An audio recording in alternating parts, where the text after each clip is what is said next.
Good Monday, and thank you for being here on this 19th day of January, where there is a lot of wishful thinking going on out there, I think, weather-wise, for a couple of major events that we're going to talk about tonight, and one of those being the potential for a major winter storm, at least a significant impact. I think without a doubt, I'm going to tell you 1,000% there will be a major winter storm this weekend somewhere in the United States. Now, whether or not it's going to impact us and to what degree, well, that's a tale of two lows right now.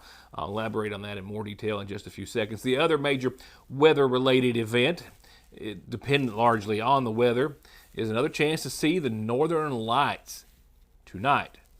Could be a good one. Could be a very good one. We've had a few of those here as of late. Could be visible with the naked eye in half of the United States and maybe even more. So we'll talk about that in a few moments. Paintsville City Council coverage where they're still hoping to get the splash pad started and open for next summer, but another little setback there that we'll let them explain in just a few moments. Some high school basketball scores to get you caught up on, and some other local news. A birthday to start our calendar tonight, best way to do it. First off, though, notice of cancellation, today being Martin Luther King Day. To no surprise, the Sayersville City Council meeting was canceled for this evening in observance, says an official notice from Sayersville City Hall, of Martin Luther King Day and the holiday today.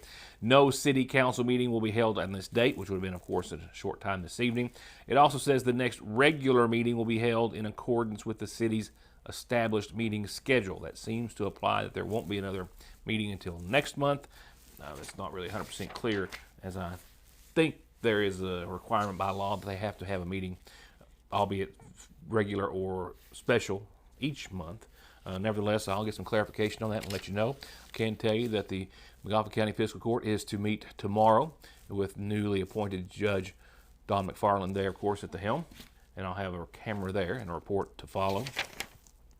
And as soon as I come back from a quick reminder, among other reminders, one for us in-house here, election season is here, and literally for anything election related, not just your advertising, print, internet, television, of course, but any of your campaign supplies, whether it be business cards, bumper stickers, banners, yards, signs, hats, caps, shirts, whatever. We are doing it all in-house. No minimum to buy, and quick turnaround, and really quality service and product, as you'll see here. Election season is here, and we are a one-stop sign and advertising shop. Campaign commercials for TV, for the internet, print advertising in 2 publications, yard signs, bumper stickers, business cards, shirts, caps, banners, all in-house, all premium quality, all local, with no minimums to purchase. Call Independent Signs and Mortimer Media Group today, 349-2915.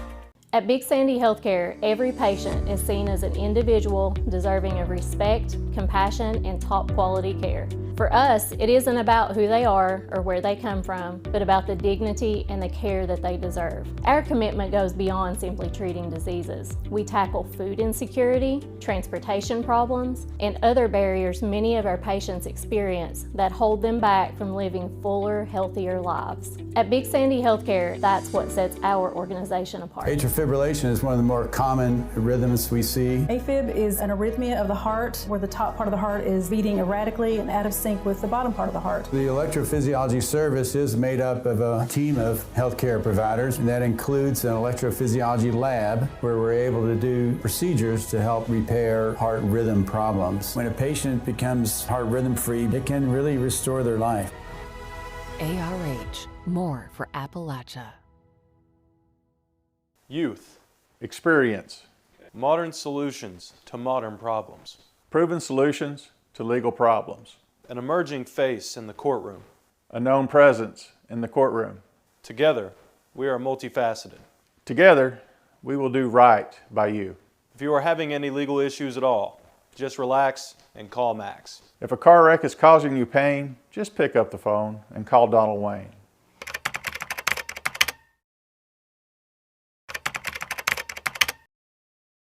Johnson Central High School stands alone in providing the most college and career programs of study in one building throughout the entire state of Kentucky. This includes pathways in everything from the medical field to engineering, telemedia, welding, agriculture, and even aviation. And that's just to name a few of the 32 different choices. Work has also been started on a brand new state-of-the-art high school. So now is the time for your child to experience the power of opportunities in Johnson County School. A new year often means new inspirations, new goals, a new focus on your health and well-being, and nowhere is that more important than Fraser's Prater Drugstore. From healthy resolutions to a fresh start without smoking, to a fresh batch of cookies just in from the daily bread, to some incredible comfort food at the counter. Step in and let us remind you why we'll always be your oldest hometown pharmacy. Fraser's Prater Drugstore, downtown Sayersville. One name, one call, one ultimate solution to your heating and cooling, sales, 24-hour service, and installation for home, commercial, boilers, chillers, and VRF systems. With over 15 years of experience and now based right here in the viewing area, Ultimate Air, 496-6651. It might be the middle of January. It might have been a brutally cold day today, the likes of which, well, are going to make this pale by comparison. And with that said, the Painesville City Council is still talking about summertime fun, hopeful to get some bids for their splash pad, which has been, of course, in the works now for quite some time, or at least in the discussion arena. We'll leave it at that. But with that said, they've got about $500,000 ready to go, just trying to find someone to build it for them.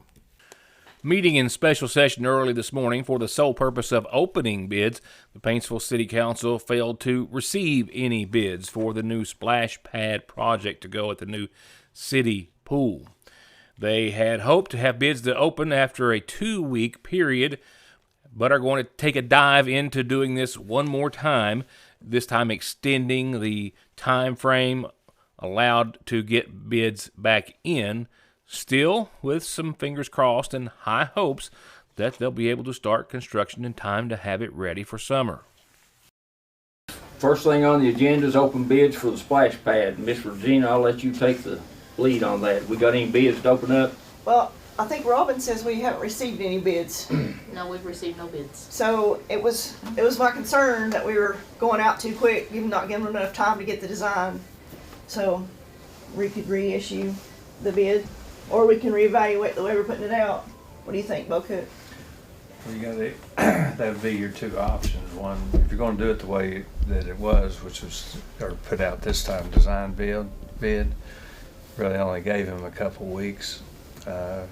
So I would lengthen that if that's the way you want to go.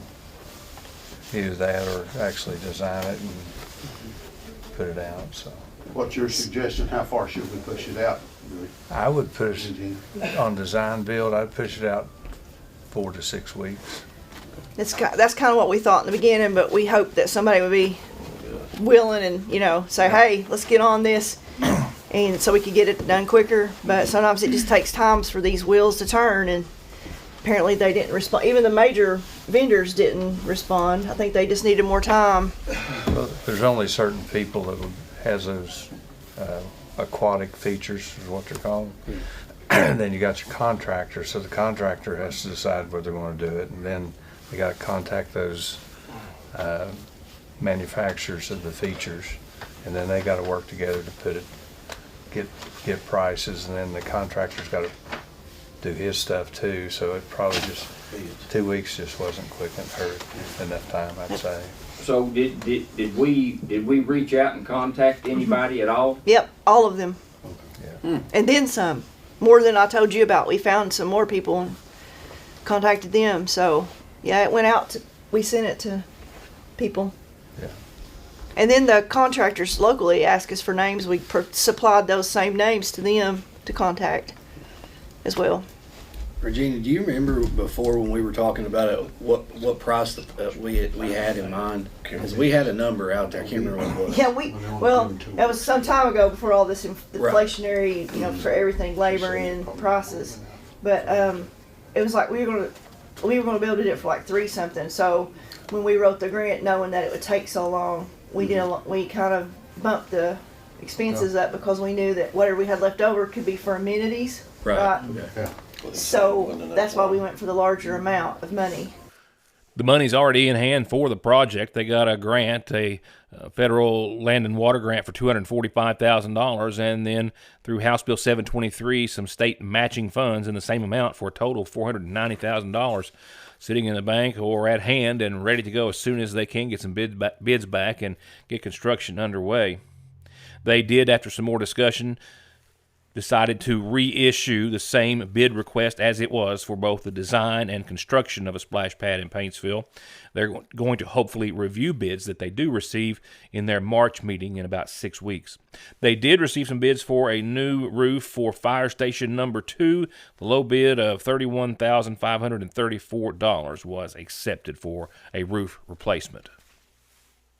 While there is a lot weather-related to talk about in a few moments, and it's not all snow, we'll get to that and spend the last portion of the show on that topic. Before, though, however we do, not just happy, but happy birthday to Sherry Arnott tonight. And that is a direct quote, Sherry Arnott. Please say happy birthday, and we love you to Sherry Arnott from her husband, her daughter, her mother, and a long list of family and friends. Birthday wishes tonight, this Monday the 19th. To Sherry Arnott, happy birthday to you. Now, going on to the calendar, I've got one reminder, 2 events, and they're both from our friends at the Water into Wine Food Pantry. They are having their last 2 commodity days for this week, for this month, this week. Wednesday is a regular commodity day from 9 to 11, and their senior commodity day will be this Thursday, 9 to 11. It was a calendar that was a bit unusual this week when the month started on Thursday, and they were going to have it last week, and then there was the passing of someone in their circle, and they've set senior commodity day again for this Thursday. When you have a calendar announcement or birthday or anniversary, this indeed, any way you want to do it, get it to me, and I'll tell everyone about it. From there, funeral service announcements tonight. As we learned today that services were held today in honor of long-time Sayersville City Clerk Carlotta Howard. Carlotta Joy Rowe Howard, 89 of Sayersville, passed away Friday at Highlands ARH in Prestonsburg, the daughter of the late William Rowe and Lizzie Prater Rowe. She's preceded in death by her sisters Lucille Keaton and Winnie Williams, brothers Paul and Charles Rowe. She is survived by her sons Gregory Kirk Howard and William Douglas Howard and Jesse Michael Howard, grandsons Gregory Caleb Howard and William Alexander Howard. Carlotta, among a lot of other things in her life, was the clerk for the city of Sayersville for a total of 47 years before her retirement. Funeral services again were held in her honor earlier today. 94-year-old Edison Caldwell of Sayersville passed away yesterday at Prestonsburg Healthcare. The son of the late Shady and Tressie Arnott Caldwell, he's survived by brother David, sisters Virginia Caldwell Harmon and Linda Russell, and 7 grandchildren. Edison is preceded in death by a son Ben and daughter Angela, 4 brothers and 5 sisters. Funeral services are going to begin this Wednesday at 1 from the Magoffin County Funeral Home. Visitation will start that morning at 10 o'clock.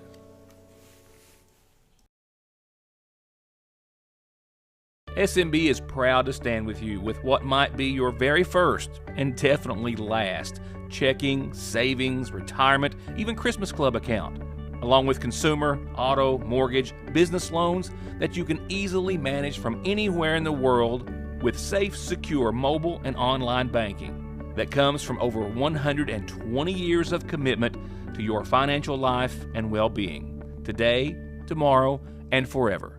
Sayersville National. Buffalo for me, bonsai for you. Not a sauce guy.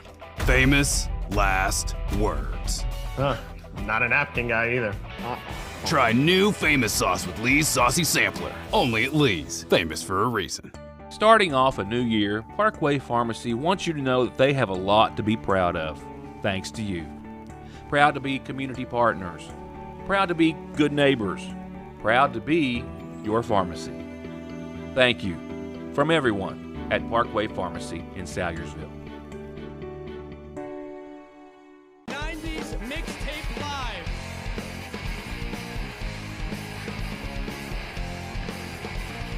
Oh, Motown Philly's back again.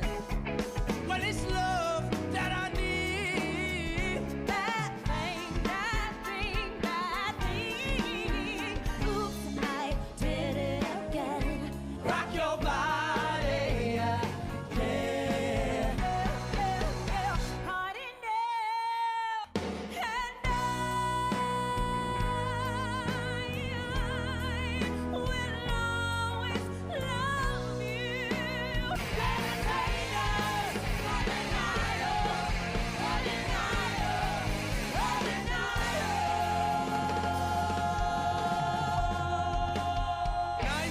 Mixtape Live.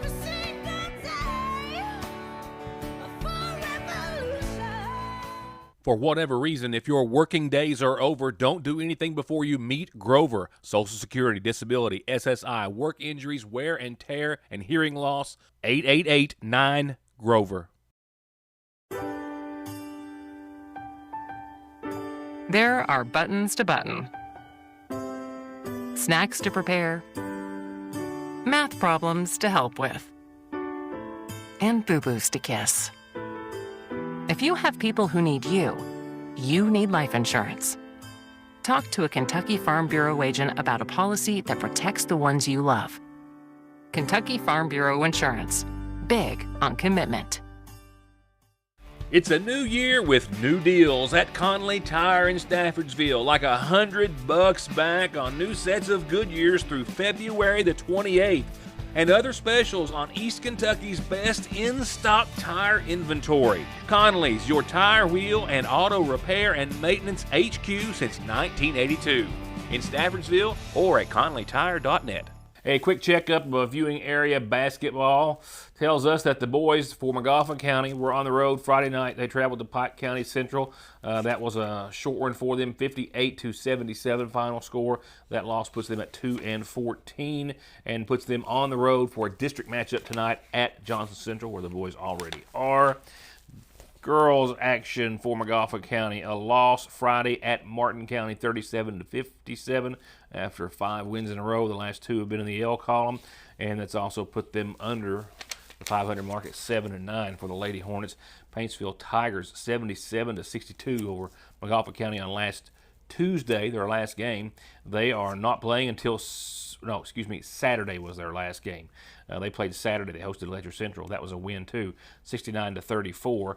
They won 3 in a row now, and they're at Floyd Central Wednesday night. The Tigers boys 10-7 right now. Girls 12-5 after a win over McGoffin County, 77-41. Bulldog basketball 9-8 for the boys after a loss, putting them closer to the even mark. Sadly in the wrong direction. Floyd Central was a loss for the Bulldogs, 63-71. They are hosting Russell tomorrow night. Lady Bulldogs, a loss, 46-52. 6-8 is their score. That was a loss to Floyd Central. They're at Boyd County tomorrow night. Now let's see how Johnson Central fared, as both the boys and the girls were playing in the H&W Dukes Kentucky 2A Championships, the round of 8 on Friday.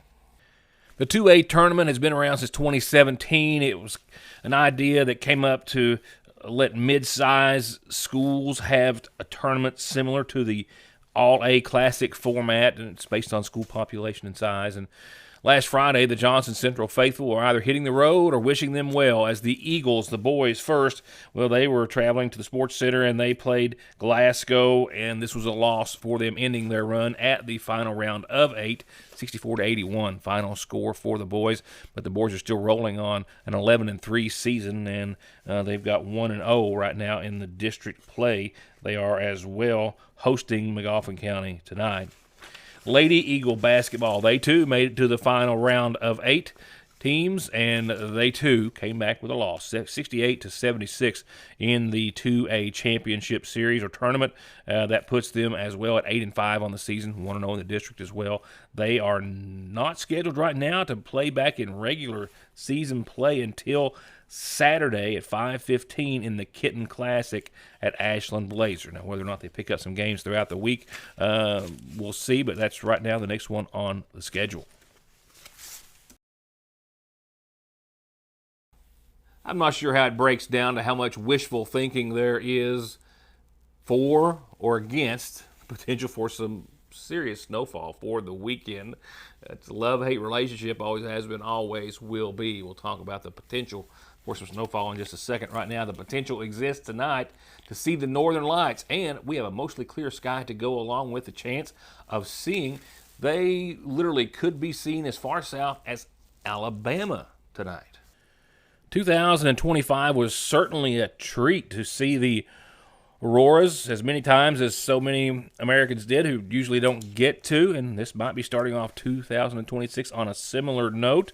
Now, here's the forecast from the NOAA Space Weather Prediction Center. As you'll see, it has the green line still well to the north of Kentucky, and then the outer edge of that red thin line gets really close to Kentucky, and they say that it can go either way. You know, it's like the weather in that respect. It could go either way. It could not be seen as by near as many as what they are expecting here, and it could make its way all the way down to be seen in Alabama with the naked eye, certainly with your phones, which of course we've all learned are so much more sensitive and can really pick it up much more and make it really intriguing to look at. So keep that in mind.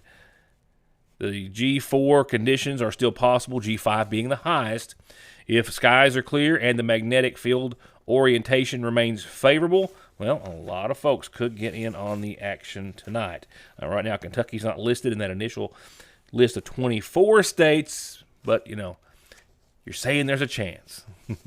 Keep going back to that movie quote. Kind of leads us right into your weather forecasts as well.